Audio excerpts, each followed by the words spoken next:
ఒక్క రూపాయి కూడా కేటాయించలేదు. రాష్ట్ర ప్రజానీకానికి 6,340 కోట్ల రూపాయలు సున్నా పెట్టి ఎగనామం పెట్టారని కూడా ఈ సందర్భంగా మనవి చేస్తున్నాను అధ్యక్ష.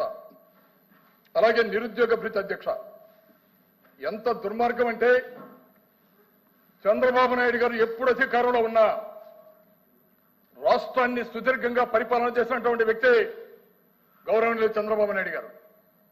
ఆయన ఎప్పుడు అధికారంలో ఉన్నా నిరుద్యోగ యువతని మోసపూరితమైన మాటలు చెప్తూనే ఉన్నారు అధ్యక్ష. ఎన్నికల సందర్భంగా రాష్ట్రంలో ఉన్నటువంటి నిరుద్యోగులకి వారు ఇచ్చినటువంటి హామీ అధ్యక్ష, 20 లక్షల ఉద్యోగాలు కల్పిస్తాం ప్రభుత్వం వచ్చిన వెంటనే, లేకపోతే నిరుద్యోగ భృతి ఒక్కొక్కరికి 3,000 రూపాయలు ఇస్తాం. ఈ రోజుకి 9 నెలలు దాటింది అధ్యక్ష. సూటి గడుపుతున్న ఈ రాష్ట్రంలో ఉన్నటువంటి నిరుద్యోగులకి దాదాపు 80 లక్షల మంది నిరుద్యోగులు అధ్యక్ష. ఏ ఒక్కరికైనా సరే నిరుద్యోగ భృతిని ఒక్క రూపాయినా కల్పించాలి అధ్యక్ష. దీనికి సమాధానం చెప్పాల్సినటువంటి బాధ్యత ముఖ్యమంత్రికి కానీ కూటమి నాయకులు కానీ లేదా అధ్యక్ష. ఇవాళ రాష్ట్రంలో ఉన్నటువంటి నిరుద్యోగులు ఎదురు చూస్తున్నారు అధ్యక్ష. ఎప్పుడు 3,000 రూపాయలు ఇస్తారని.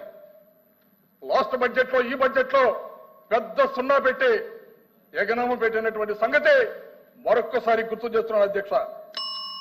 దీపం పథకం అధ్యక్ష, రాష్ట్రంలో దాదాపు 58 లక్షల మంది దీనికి అర్హులైనటువంటి ప్రజానికి ఉన్నారు. సంవత్సరానికి 4,000 కోట్ల రూపాయలు బడ్జెట్ లో కేటాయించవలసినటువంటి బాధ్యత దీనికి ఉంది. ఈ సంవత్సరం కేవలం 2,601 కోటి మాత్రమే కేటాయించారు అధ్యక్ష. అంటే బడ్జెట్ లో సంపూర్ణమైనటువంటి బడ్జెట్ దీనికి కేటాయింపులు జరపకుండా 1,399 కోట్ల రూపాయలు ఈ బడ్జెట్ లో కోత విధించారు అధ్యక్ష. గడిచిన సంవత్సరం కూడా కేవలం 1 సిలిండర్ మాత్రమే ఇచ్చి 3 సిలిండర్ల మాట తప్పి ఈ సంవత్సరం కూడా అసంపూర్ణమైనటువంటి బడ్జెట్ పెట్టి ఎంతమందికి సిలిండర్లు ఇస్తారో కూడా చెప్పలేనటువంటి పరిస్థితిలో ఈ ప్రభుత్వం ఉంది అధ్యక్ష. 2 సంవత్సరాలకి కలిపి దాదాపు 4,713 కోట్ల రూపాయలని యజ్ఞనామా పెట్టారనే సందర్భాన్ని కూడా ఈ సందర్భంగా గుర్తు చేస్తున్నాడు అధ్యక్ష. అలాగే తల్లికి వందనం అధ్యక్ష, 24.70 లక్షల మంది అర్హులైనటువంటి తల్లులు ఈ రాష్ట్రంలో ఉన్నారు. ఏడాదికి 13,113 కోట్లు ఖర్చు అవ్వాల్సి ఉంటే కేటాయింపుల్లో 9,407 కోట్లు మాత్రమే కేటాయించారు అధ్యక్ష. ఎందుకని మరి సంపూర్ణమైనటువంటి బడ్జెట్ ప్రవేశపెట్టలేకపోయారు? ఎన్నికల సందర్భంలో మీరు అన్నారు అధికారంలోకి వచ్చినటువంటి వెంటనే సంపూర్ణంగా అమలు చేస్తాం సూపర్ 6 అని. ఎందుకని బడ్జెట్ కేటాయింపులు మీరు కేటాయించలేకపోయారు? కేవలం 9,407 కోట్లు మాత్రమే బడ్జెట్ కేటాయింపులు చేశారు. దీనిలో కోత 3,706 కోట్ల అధ్యక్ష. అంటే 2 సంవత్సరాల్లో కలిపి 16,819 కోట్ల రూపాయలని యజ్ఞనామం పెట్టారు అధ్యక్ష. దీనికి సమాధానం చెప్పాల్సినటువంటి బాధ్యత ఈ రాష్ట్రంలో ఉన్నటువంటి ప్రతి తల్లి మీద ఈ ప్రభుత్వానికి ఉందని కూడా ఈ సందర్భంగా మనవి చేస్తున్నాను అధ్యక్ష. అయిపోయింది సార్. అన్నదాత సుఖీభవ, దాదాపు రాష్ట్రంలో 22.8 లక్షల మంది అర్హత కలిగినటువంటి రైతాంగం ఉన్నారని కూడా ఈ సందర్భంగా మనవి చేస్తున్నాడు అధ్యక్ష. దీని కింద దాదాపు ఏడాదికి 10,717 కోట్లు ఖర్చు పెట్టవలసినటువంటి బాధ్యత ఉంటే ఇందులో కోత దాదాపు 4,417 కోట్లు యజ్ఞనామం పెట్టారు అధ్యక్ష.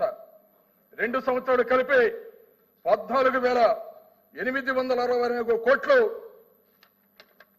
యజ్ఞనామం పెట్టినటువంటి సందర్భాన్ని గుర్తు చేస్తున్నాడు అధ్యక్ష. అంతేకాదు అధ్యక్ష, ఇచ్చినటువంటి మాట ప్రకారం జాబ్ క్యాలెండర్ లేదు. బీసీ డిక్లరేషన్ ద్వారా 1,00,000 ఖర్చు చేస్తామన్నారు. ఆ మేరకు బడ్జెట్ కేటాయింపులు లేవు. అంగన్వాడీలకు లేదు. గ్రాట్యుటీ అమలు చేస్తున్నారు, అది లేదు. ఆశా వర్కర్లకి కనీస వేతనాల పెంపు లేదు. విద్యార్థుల కళలకు రెక్కల పథకం ద్వారా రుణాలు ఇస్తామన్నారు అధ్యక్ష, అది లేదు అధ్యక్ష. ఉద్యోగుల పెన్షన్లు అధికారంలోకి వచ్చినట్టు వెంటనే ప్రభుత్వ ఉద్యోగులకు ఐఆర్ అనౌన్స్ చేస్తామన్నారు, అది లేదు అధ్యక్ష. సిపిఎస్ కానీ జిపిఎస్ కానీ ఆ విధానాన్ని సమీక్షించి ఆమోదకమైనటువంటి పరిష్కారం మాట్లాడుతూ ఉన్నారు. ఈ రోజు కూడా ఉద్యోగుల సమస్యల మీద స్పష్టమైనటువంటి క్లారిటీ లేకుండా వ్యవహరిస్తున్నారనే సందర్భాన్ని కూడా మరొక్కసారి గుర్తు చేస్తున్నా అధ్యక్ష. బడ్జెట్ అసంపూర్ణంగా ఉంది అధ్యక్ష. ఎన్నికల సందర్భంలో ఇచ్చినటువంటి హామీలకి మీరు ప్రవేశించినటువంటి బడ్జెట్ కి ఏమాత్రం కూడా పొంతన లేని విధానంగా ఉందంటే మరొక్కసారి మనవి చేస్తూ చివరిగా మరొక ముఖ్య విషయాన్ని కూడా మీ ముందుంచాలి అధ్యక్ష. ఈ ప్రభుత్వం ఉన్నటువంటి నాయకులు ఎంత బాధ్యతారహితంగా మాట్లాడుతున్నారో దురదృష్టం అధ్యక్ష. రాజ్యాంగపరమైనటువంటి పదవుల్లో ఉండి బాధ్యత కలిగినటువంటి వ్యక్తులు మాట్లాడే తీరు ఇదేనా అని రాష్ట్ర ప్రజానీకం సిగ్గుతో తల వంచుకుంటున్నాడు కూడా సందర్భంగా మనం చేస్తున్నాం అధ్యక్ష. గౌరవ ముఖ్యమంత్రి గారు భారత రాజ్యాంగం ద్వారా నిర్మితమయ్యారు. వివక్షత లేని పరిపాలన చేస్తామని వారు ప్రమాణం చేసి ముఖ్యమంత్రిగా అధికారాన్ని చేపట్టారు అధ్యక్ష. మొన్న జరిగినటువంటి సమావేశంలో వారు మాట్లాడినటువంటి మాట, ఒక రాష్ట్ర ముఖ్యమంత్రి రాష్ట్రంలో ఉన్నటువంటి ప్రజలకి సమన్యాయం చేయవలసినటువంటి ముఖ్యమంత్రి బాధ్యత రహితంగా వైసీపీ వాళ్ళు కనుక వస్తే అధికారులు ఏ పనులు చేయవద్దని, అంతేకాకుండా వైసీపీ వాళ్ళు కనుక అధ్యక్ష ముఖ్యమంత్రి గారు మాట్లాడిన మాట అన్ని ప్రచార సాధనాల్లో వచ్చింది అధ్యక్ష. ప్లీజ్ ముఖ్యమంత్రి 2 నిమిషాలు అధ్యక్ష. ప్రచార సాధనాల్లో వచ్చిందని చివరిగా మాట్లాడతాను. ముఖ్యమంత్రి గారు మాట్లాడుతూ రాష్ట్రంలో ఉన్నటువంటి వైసీపీ వాళ్ళు కనుక పనిచేస్తే పాముకి పాలు పోస్తున్నట్టు అని మాట్లాడారు అధ్యక్ష. వేరే సందర్భంలో అధ్యక్ష బాధ్యత కలిగినటువంటి ముఖ్యమంత్రి అధ్యక్ష. ఈ రాష్ట్రంలో 40% మంది ప్రజానీకం వైఎస్ఆర్ కాంగ్రెస్ పార్టీకి ఓట్లు వేసిన సంగతి మర్చిపోవద్దని కూడా మాట్లాడుతున్నాడు అధ్యక్ష. అంతేకాదు అధ్యక్ష, అయిపోయింది అధ్యక్ష, క్లోజ్ చేస్తాను. మరో మంత్రి గారు మాట్లాడుతూ క్లోజ్ చేయండి, బడ్జెట్ మీద మాట్లాడండి. అయిపోయింది అధ్యక్ష, క్లోజ్ చేస్తాను అధ్యక్ష. మరో మంత్రి గారు మాట్లాడుతూ మేం తలుచుకుంటే వైసీపీ వాళ్ళు రోడ్ల మీద తిరగలేరని మాట్లాడతారు.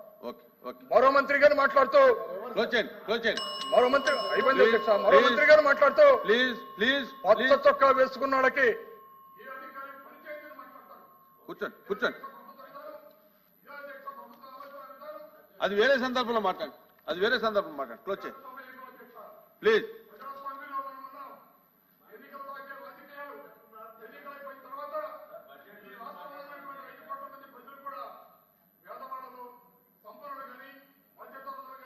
విద్యార్థులు కానీ, మహిళలు కానీ, ఉద్యోగస్తులు కానీ అందరికీ సమన్యాయం చేయవలసినటువంటి నైతిక బాధ్యత